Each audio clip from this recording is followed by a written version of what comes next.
Welcome to the Old Capital Real Estate Investing Podcast with Michael Becker and Paul Peebles. During this program, you will hear interviews with real-life successful investors who will share their stories and provide useful advice on how to acquire, finance, and operate apartment complexes. Now, here they are, Mike Becker and Paul Peebles. Welcome to the Old Capital Real Estate Investing Podcast. I'm your host, Paul Peebles, National Underwriter for Old Capital. And joining me today is Dave Walls, also with Old Capital. Hey, Dave. How you doing, Paul? I'm doing well. So we are in Austin, Texas today. We were in Austin, Texas last week. We are on the tour of Central Texas to kind of figure out where the market is in Austin and San Antonio. So we're trying to get some good data from some high-quality owner-operators of multifamily properties in the Central Texas area. Today in the podcast, we have Dave Shippy.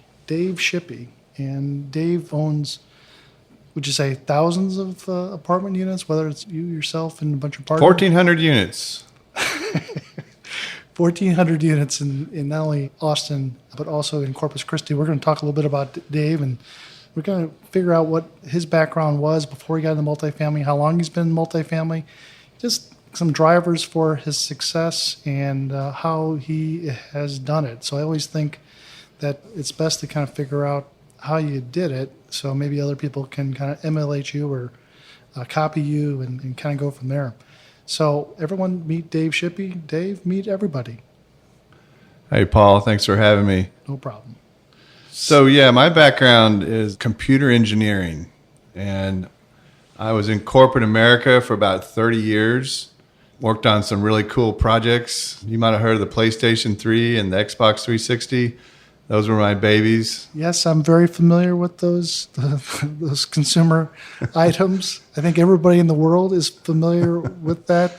You know, Dave is a University of Kentucky graduate, came down to Texas how long ago? Well, we came down to Texas, back in 89.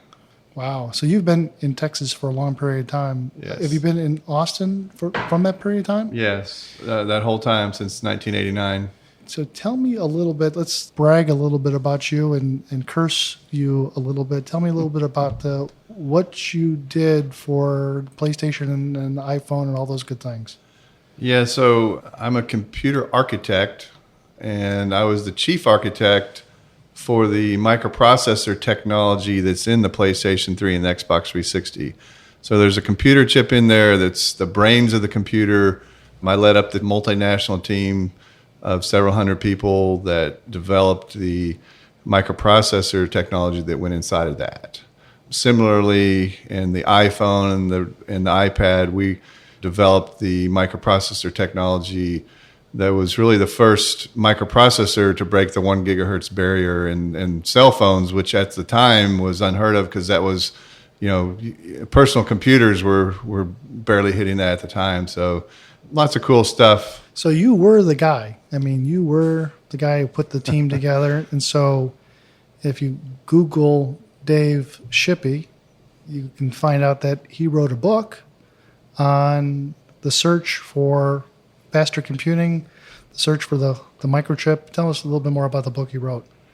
Yeah, so it was an interesting time. Wrote a book called The Race for a New Game Machine. And it's all about kind of all the technology and the corporate intrigue that went into simultaneously developing a microprocessor chip, not only for the PlayStation 3, which was for Sony, but then Microsoft came along at the same time and said, hey, can you develop a similar technology for us? So they were bitter rivals. And so we were developing this common technology that went into both of those.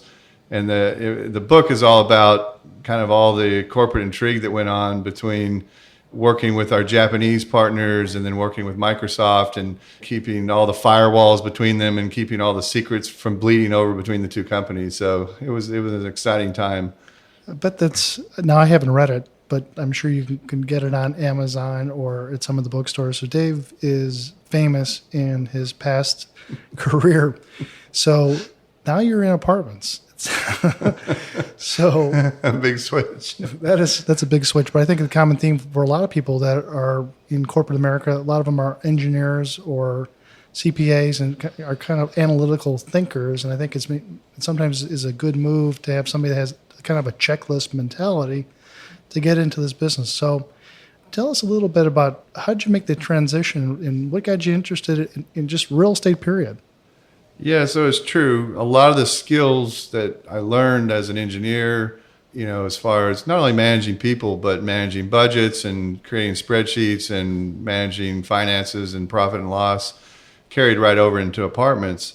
What happened for me was about 6 years ago, my wife and I were looking at our 401k, we were looking at our stock market investing, and we came to the conclusion we were on the slow path to retirement. And, my wife is a therapist. She has a therapy practice, and she has a bunch of high-end clients that had a lot of money. And so I said, well, how did they make all their money? You can't just because they're doctors and lawyers, which they were, but she said they make all their money in real estate. So we immediately did a Google search on real estate investing in Texas and came upon a group called Lifestyles Unlimited, which is a multifamily and single family mentoring and education group. We went and took a 2-day seminar with Del Walmsley, the founder, and everything just clicked. It made sense. The light went off. I suddenly saw a path to maybe retire early. It was logical. It was logical. The whole thing just made sense, and especially the multifamily piece of it. And so we joined Lifestyles. We took all the education, and soon after that, we jumped right into our first deal as passive investors initially, and we put $100,000 into that deal. We said, let's try it out. We bought a little distressed property in Austin, Texas, and fixed it up, leased it up. 3 years later, we sold that property for 300% returns. Wow. And so, we were like, okay, we're off to a good start here. In the meantime, I became a lead, and we went and bought our first property as a lead investor. What is a lead investor? So typically in a multifamily deal, you have one person sort of spearheading the effort that goes after the deal. They find the deal, they find the lending for it, they get it under contract, and then they run the operations of the day-to-day operations of the property. And then sitting behind that are passive investors that just invest in the deal and bring money to the table to allow you to buy it. And so we became a lead. We bought a small property in Austin, Texas, and then very similar story. We fixed it up, leased it up, and 3 years later we sold it for 300% return. Wow. So we were off to a really great start. We were like, well, I see my path to retirement. So let's kind of jump into your first transaction that you were a lead. And again, lead is, in the analogies of an airplane, is kind of like the captain of the airplane. And you started off as a passenger in the airplane, and then you learned enough that you were able to qualify, so to speak, to be the captain. So what was the first property that you bought as a lead investor? The very first property was a small 52-unit property called Trifecta Square, and again, that was our first deal as a lead investor. We just had like 6 other investors on the deal. Went into it. We got a bank loan, and then within a year and a half of that, we worked with Old Capital and were able to refinance that into a permanent Fannie Mae loan and extract some money out of the deal. The cool thing about that was at the time, this was just a cash cow. So we were paying out 18% cash on cash returns. We refinanced it, pulled a bunch of money out, paid that to the investors, and then we kept paying 18% cash on cash returns till the day we sold it for 300% returns. It was a great deal. So let's move to the bigger property that I really want to talk about. Yeah. So talk to me a little bit about the bigger next property that you bought. Yeah, so we were ready to jump into something bigger. We went right to a property called Triple Crown, and this is a 182-unit C-class property. So from 50 to almost 190 doors. Yeah. Wow. Okay. So we found this deal, and actually Renee Maines, who is a realtor for Lifestyles, brought us this deal as a pocket deal. She knew we were ready to go on a bigger deal, and this deal really wasn't listed with the bigger multifamily houses, brokerage companies. It was kind of listed by a smaller guy, right?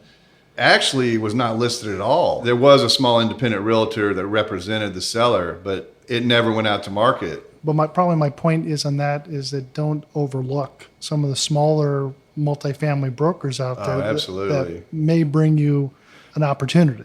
Absolutely. It was a small broker. We had a great experience with him. Actually, a guy named Dave Bear. He did a wonderful job. We got that deal under contract. We liked the location. We liked the property. Was a distressed property. It had a lot of deferred maintenance, but despite that, it was still running at 100% occupancy. The numbers worked. We got about 30 days into our feasibility, almost through our feasibility, and we couldn't get a loan. Yeah. So I panicked. We tried all the local banks, couldn't get a loan. And as you may recall, I called you up. Called me up, yep. Called myself and Dave. Yep, called you guys up and said, hey guys, I'm going to have to walk away from this deal. Nobody will lend on it. And I'll never forget, I caught Paul, I think he was at dinner with his family, and he said, let me make a few phone calls. And one thing led to another. We found a small bank in Dallas, Texas called Meridian that, loved the deal, said we'll lend on it, and they did. So we bought the property. We put about almost $1 million of rehab into it. So we fixed it up, painted it, did a lot of exterior work on it, but really made it look a lot nicer. Yeah, I remember that phone call that you gave me. Yes, I was at dinner with my wife, and Dave was like, Paul, can you get it done or can't you? I said, Dave, we'll get it done. And I hung up, and then I immediately ordered a double martini and said I got my work cut out for us to get this thing done. But we got it done, and I think the pleasure of putting the transaction together was really to see what you did to the property after you guys acquired the asset. I mean, it really, you changed the name of the property, and tell us a little bit about why you changed the name. Yeah, so I typically, if a property has got a stellar reputation, I'll just leave the name the same. Yeah. This property, doing well, but it was a distressed property and probably had a few black eyes on it. So we changed the name to Triple Crown.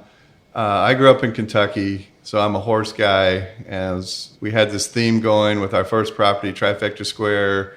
We went to Triple Crown. We kept the same theme going. My wife likes horses, so that's what happened there. And we've got some cool signs over there with horses on them and et cetera.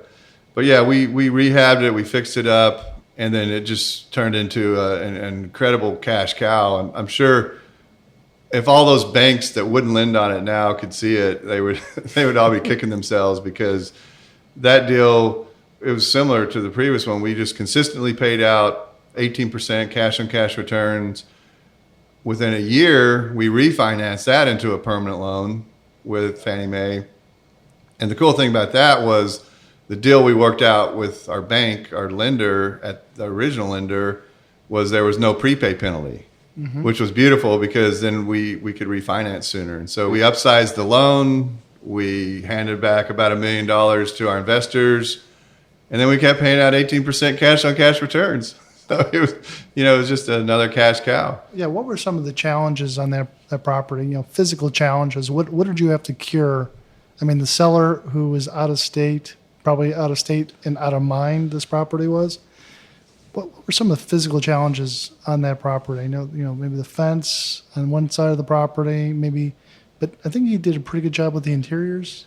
Yeah, so I would say a lot of the work was exterior. So the fences were all falling down. The parking lot was had potholes in it. There was this old, I hate this cedar shake. I don't like cedar shakes. It had this old cedar shake. We took all that down. We put up hardy plank. And then we put some real festive, bright yellow colors and just really dressed it up nice. And the interiors, we've gone in and put all tile floors in. I hate carpet, so every chance I can, I get rid of carpet. And so really fix the place up, to where it'll never be a B-class property, but it's a C-plus property. Now, do you remember, and I know this was a long time ago, what just make it as an example, a 2-bedroom unit right before you bought it, what the rents were then versus what they are now, after a better quality product that you put on the street? Yeah, I don't remember the exact numbers. I do know that we've raised rents there by about 20%. So where they might have been getting $800, we're getting closer to $1,000 now, for example. Your mentor says put the best product at the best price on the street, and then, be able to raise rents with a better tenant on the property. And it sounds like that's what you guys did. Yeah, absolutely. Yeah, once we cleaned up the tenant base, then it did become the best product, best price, just like we learned from Lifestyles Unlimited. Mm-hmm.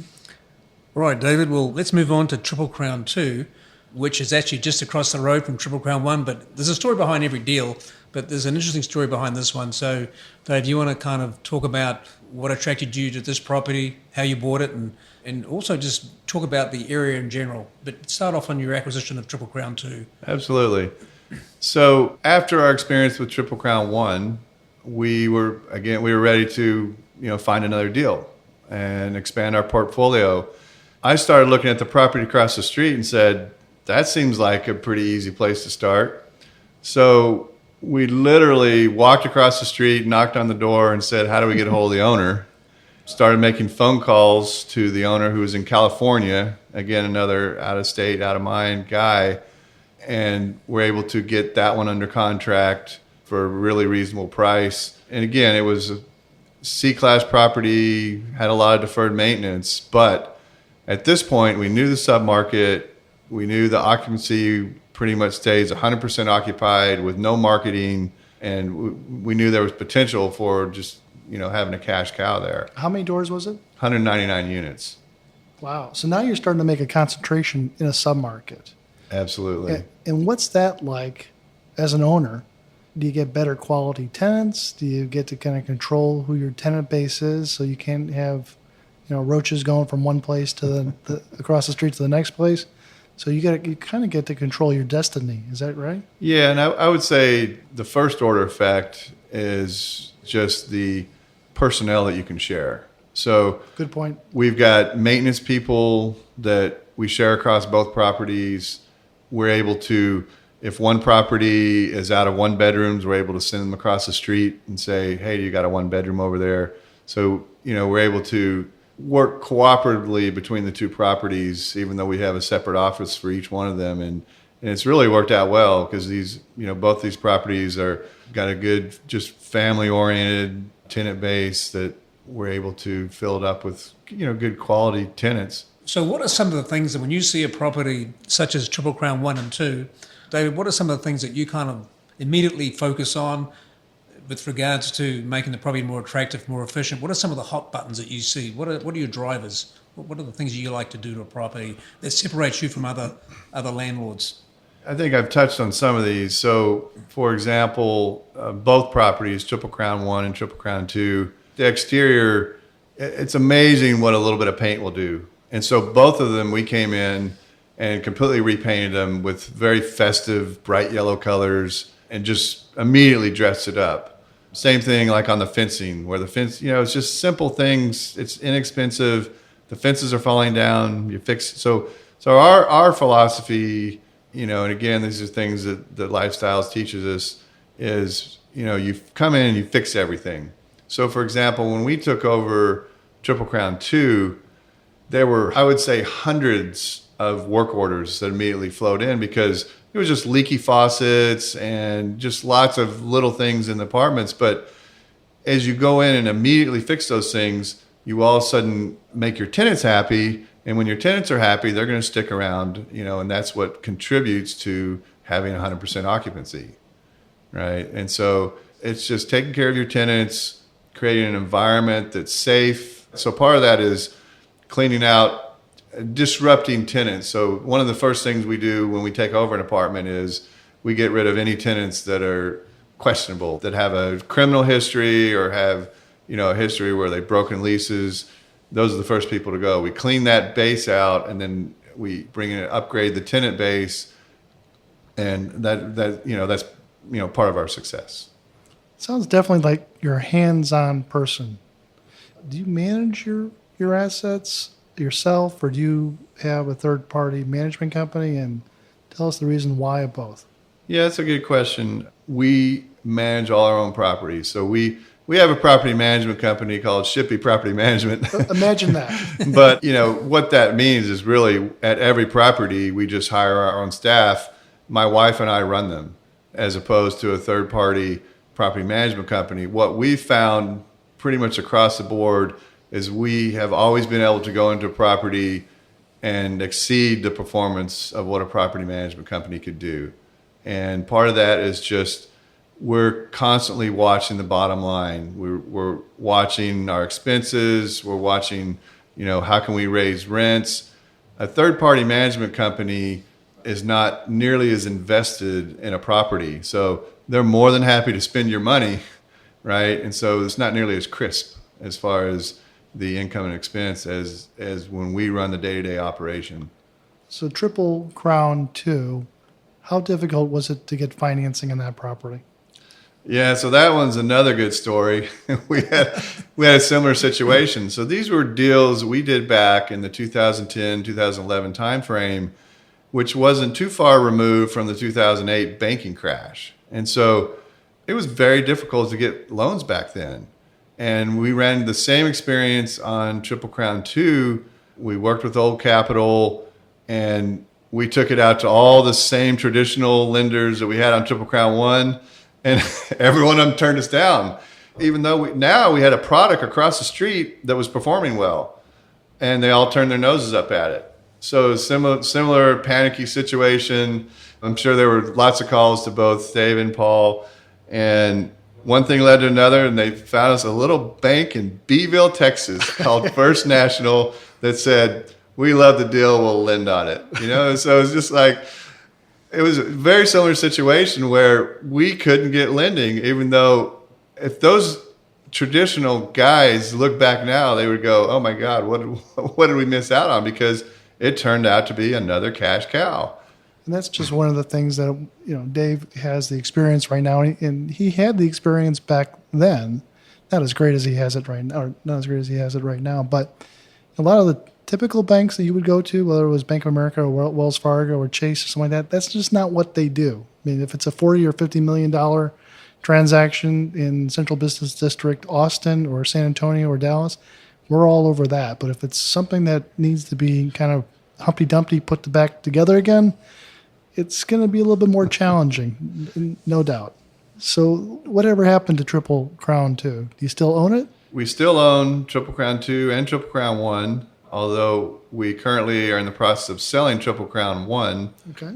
But we're going to hold on to Triple Crown 2. So, it's just one of those situations where we bought at a good time. There's a lot of equity capture in there that we just want to pull that money out now. And so we're going to... Would you think about going to a larger property, of course, because you're going to pull out a lot of equity? Are you going to go into a B type of property, or would you still want to sit in the C's, and would you put it back into Austin, or would you look for other markets? Yeah, so that's a good question. What we're finding is that on Triple Crown, we're actually going to walk away with so much money on that deal that we almost have to go to an A-class property. Wow. We could. You're skipping from C to B all the way to A. Yeah, and it's just because we're pulling out so much money from the deal. We've looked at other B-class properties, and the deals just aren't big enough for the amount of money we got to put into them. So, back to your question, where are we looking? I'm always looking all over, but we've recently kind of expanded into the Corpus Christi market. So we're actually looking at some deals down there to possibly do a 1031 exchange. So, David, and you currently bought a property not that long ago in Corpus. So why did you pick Corpus? Kind of what are the drivers there? What out of all the areas you could have gone to, apart from Austin, why did you pick Corpus Christi? Corpus is an interesting place. We started looking down there because, the bottom line was Austin and San Antonio prices have really skyrocketed. And so a lot of people similar to us, it's a good seller's market in those markets, but not a great buyer's market. And so a lot of people are trying to capture their equity, but they've gotten, especially in Austin, they've gotten really proud of their product. And so we started looking down in Corpus. Well, the thing that attracted us to Corpus is the prices are lower there, but the rents per unit are actually as high or higher than Austin. And the overall occupancy citywide has historically been averaged about 95%, which is unheard of. And all across Texas, you look at Dallas, Houston, it's actually higher than all the big cities. So we looked at that and we found a great deal down there. Actually, a couple of deals. We've done 2 deals down there now, and we're getting almost $1,000 a door average in rent, in occupancy that's in the 90% range. So it's, we're real happy with the Corpus area. We've expanded down there now. Any worries about hurricanes blowing through? I know you don't like any death or destruction, but sometimes it's the best thing that can happen to older properties that that an insurance claim can replace the entire building. So I know you're not wanting destruction, but any concerns about hurricanes down the Corpus Christi area? So the answer is no. I mean, the location of our property is, I would say pretty far away from the ocean. Now, I will say that insurance is higher down there. So you have to pay what's called coastal insurance. Typically, it's running about 1.5 times higher than Austin. So there's a premium there. But as far as actual hurricanes coming and knocking our buildings down, I mean, these properties have been around since the 70s and 80s and, have never really been affected. So not really too concerned about hurricanes. How many units is that property again down in Corpus, the one that we're talking about? Our most recent purchase down there is 176 units. It's a nice B-class property called Embassy House that we bought last year. And that particular property was one that we were just able to pick it up and run it.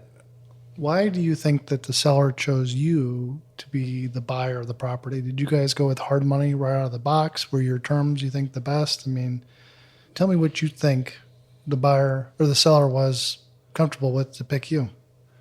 So, yeah, that's an interesting one. That after our experience in Austin where we'd gotten some pocket deals here, that particular property went out on the open market. It was listed by CBRE. And we were competing with actually some pretty big players down there. And, we got into a best and final round on that property.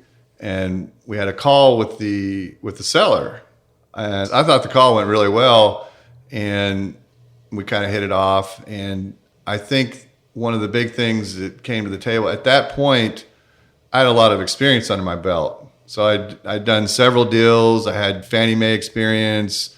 I was bringing something to the table at that point, and I had another property in Corpus, et cetera, et cetera. So they looked at that. We came in with good terms and were able to win the deal from really against some other pretty big players. So I was pretty excited about that.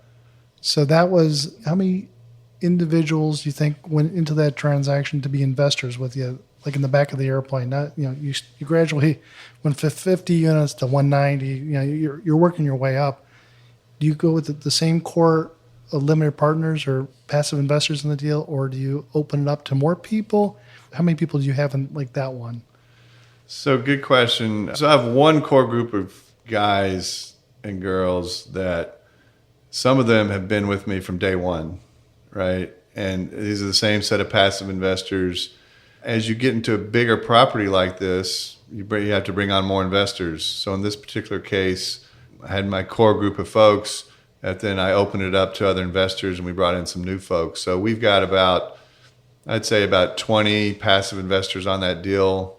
Again, we worked with Old Capital on that. We were able to go get a Fannie Mae loan, non-recourse loan from day one, whereas, back in the Triple Crown days, we struggled to get a bank loan. Mm-hmm. So definitely, different product, but different time also.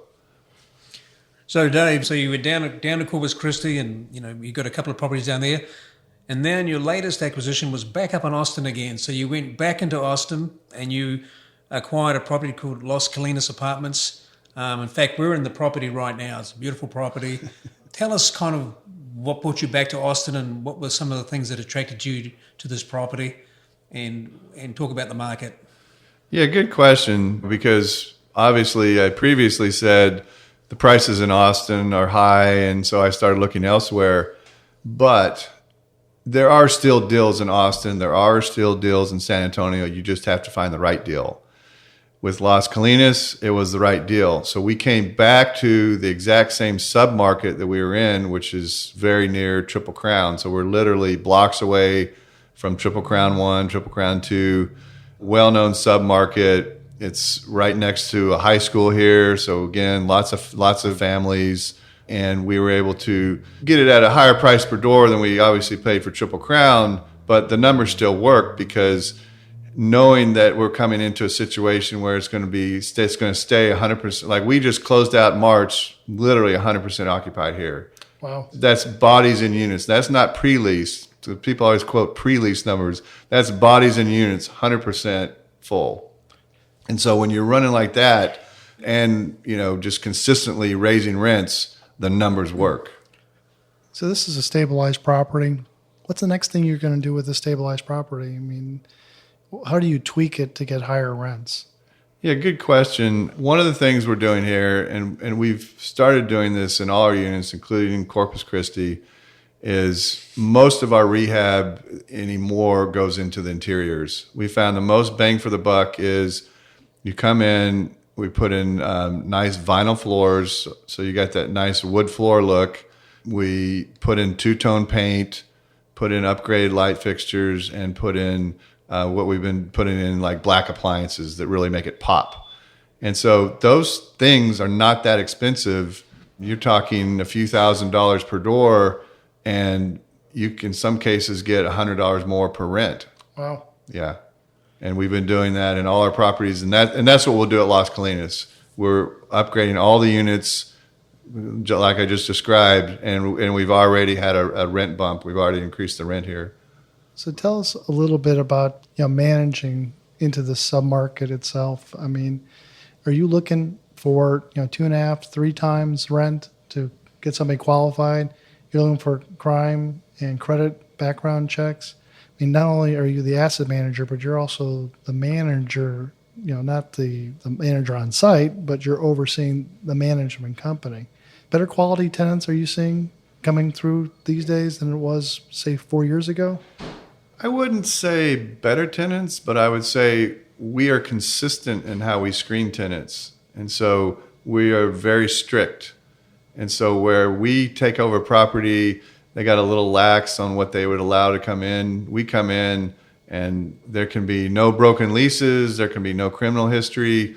And, we will not sacrifice that just to fill up the place. And it's a key to our success because it's, once you get quality tenants in there and everyone feels safe and there's not crime and, et cetera, you run a much better product.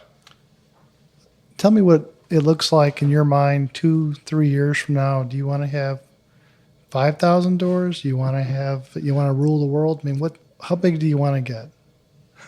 Good question. And my wife has this discussion all the time, because we like to travel too. Sure. What we're doing right now is we are going to keep expanding. So the answer is we may double down on where we're at. So where we're at around 1,500 units now, I would say in 2 or 3 years we'll probably be about 3,000 units. Wait, what period of time did you quit your job? Yeah, so when we were 3 properties in, we were able to basically replace 2 multi-6-figure incomes and walk away from corporate America. So that was about 2 years ago. After our third deal, the Triple Crown deals, we were financially free at that point. I walked away from my 30-year engineering career and, never looked back. What does that feel like? Since I don't know what that feels like. Well, I tell you, it was pretty exciting.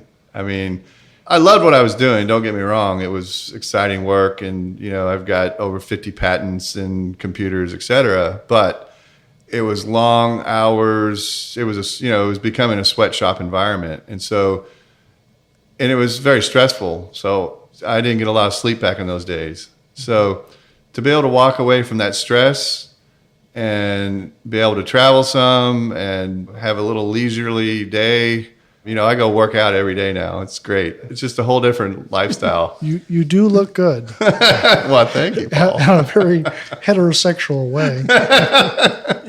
It's passed all the stress onto us now. So what does your day look like typically? I mean, you've kind of changed careers. You've gone from the developing of microchips into multifamily. Now you're managing apartment buildings. Are you on the hunt all the time for multifamily properties and raising cash? And tell me what a day looks like in your life right now. Yeah, so I would say yes, I'm always on the hunt. So, a lot of my time is spent on looking for deals, doing deals, evaluating deals, and then it seems like I'm always either under contract for a new deal or selling a deal or refinancing a deal, and all that takes time, but it's all time well spent. So a typical day is, I'll get up and kind of tackle all the hard stuff in the morning. I'll go work out, and then the afternoon I may or may not work. It just depends. How many people in your organization that actually work for Shippy management?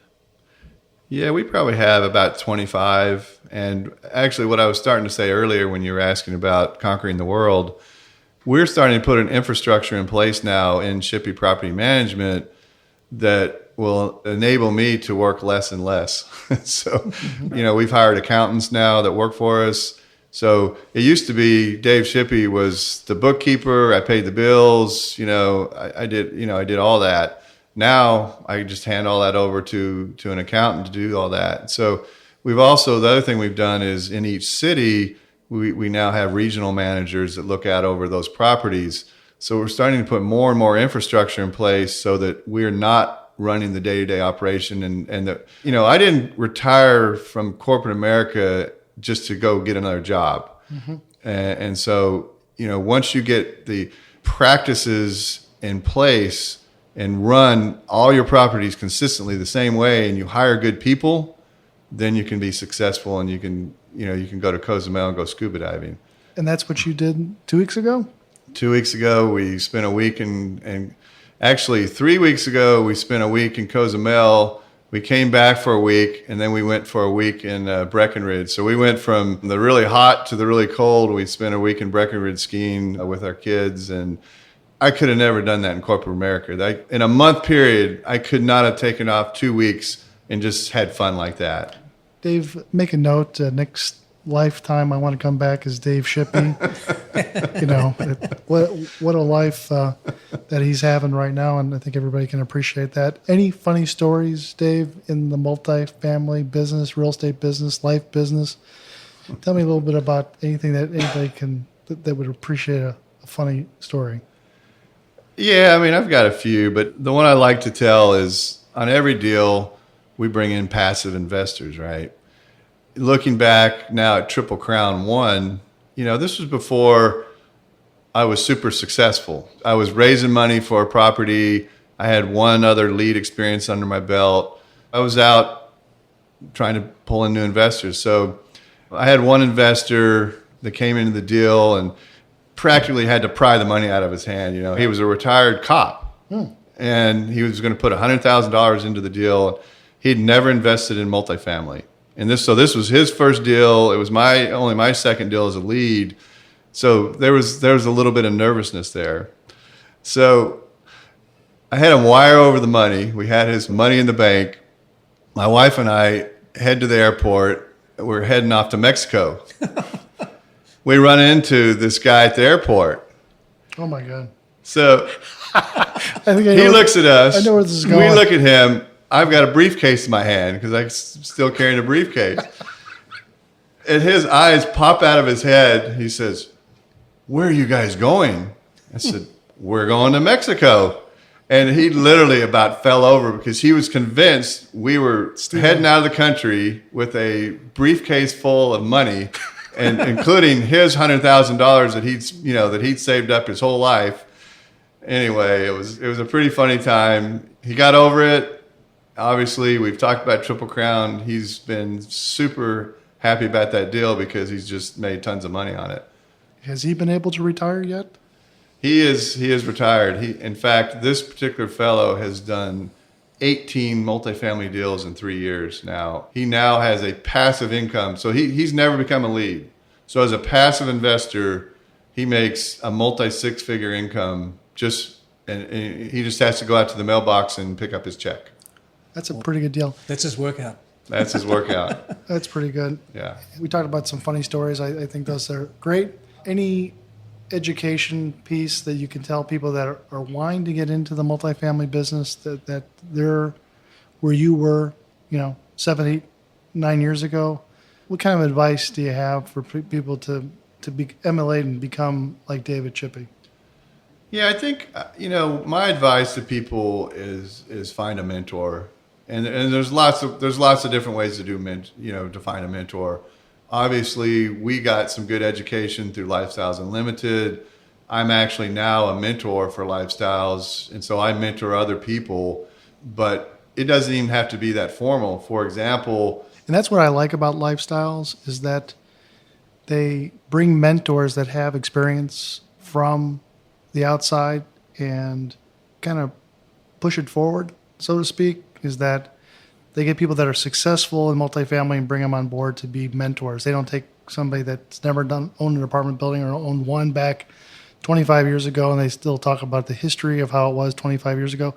Dave is a mentor for Lifestyles, and so he has the ability to kind of tell cutting-edge stories about really what's going on today in today's market and kind of advise people about what makes sense and what doesn't make sense. Anything to add on that, Dave? Yeah, it's true. And one of the things, like I say, when you hook up with a group of like-minded people, is one of the things I really like about the Lifestyles group is there's nowhere else you're going to find that people will just open up their books and show you everything. So, for example, the first deal we did with Terry Matheny, he was one of my first mentors, sort of unofficially, because he opened up his books and said, hey, here's how we run it. Yep. And everybody in Lifestyle is like that. Is anybody that wants to come look at my Triple Crown books, I hand them over and say, here's how I run it. So it's, my advice to people is go find those like-minded people that have been through this, have been there, done that, and that you can learn from. And, it's really pretty straightforward if you follow the recipe and you don't deviate from that. One thing I would add is that you have to be a member of Lifestyles Unlimited, which probably has 15,000, 16,000 members, so to speak, to be able to take a look at Terry's or David's or anybody within Lifestyles who are actually leads in these transactions, actually take a look at how their books are run. So, they really do pull back the curtain and they help you find the right vendors that made them successful that can make you successful in your first transaction if you're a lead, or just kind of give you advice if you want to be a passive investor. They can give you some great coaching. Yeah, and the other thing I would say is along that same line is really surround yourself with experts. So whether that be investors or whether that be, in your guys' case, Old Capital, we've had a great experience. We've done almost all our deals together. So find your lenders, find your attorneys, find your realtors that you're comfortable with, that you like working with, right, that are successful, and you will be successful. So surround yourself with all those same like-minded people that are looking out for you and looking out for good deals. Well, that's great, Dave. If someone wants to reach out and contact you, Dave, what's the best way for them to reach you or call you? What's the best way to contact you? Yeah, I would say one of the easiest ways is just through email, and you can reach me at shippyproperties@gmail.com. One more time? shippyproperties@gmail.com. That's perfect. Great. Thanks, Dave. Dave, we appreciate your time in the Old Capital Real Estate Investing Podcast. We do appreciate your loyalty with your business, and we look forward to spending the next 3, 4, 5 years when you take over the world in multifamily in Corpus Christi and in Austin. So thanks for spending some time with us. Thanks very much, Dave. All right. Thank you, guys. Thank you. Thank you for listening to the Old Capital Real Estate Investing Podcast. Please join us at ldcapitallending.com to sign up for our weekly email updates. We'll see you here next week with another great interview.